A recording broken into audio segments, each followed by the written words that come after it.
4. Sunset Thursday at 7:43.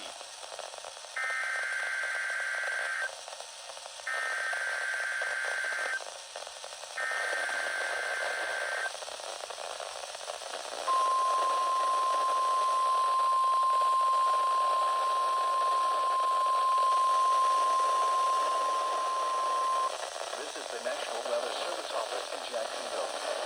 The preceding alarm tone was a test of the public warning system on NOAA weather radio station West XJ28 to Jessup. During potentially dangerous weather situations, specially built receivers can be automatically activated by the signal to warn of the intended hazard. Tests of the signal and receiver's performance are normally conducted by the National Weather Service between 10 a.m. and noon each Wednesday. If there is a possibility of severe weather, the test will be postponed to the next available good weather day. Reception of this broadcast, and especially the warning alarm tone, will vary at any given location. This variability, normally more noticeable at greater distances from the transmitter, can occur even though you are using a good quality receiver in good working order.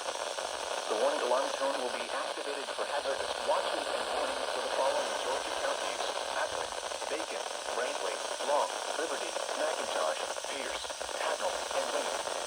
In addition to the regular tone alarm, the NOAA weather radio system is equipped with an additional warning device called SAME that is short for Specific Area Message Encoder.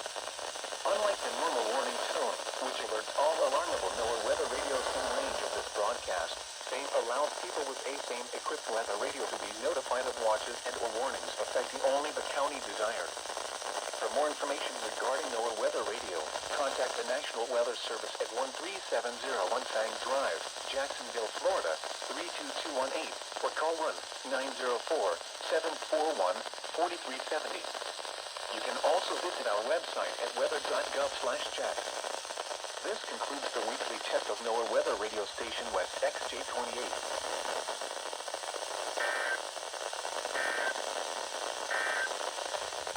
The forecast for southeast Georgia today, mostly cloudy.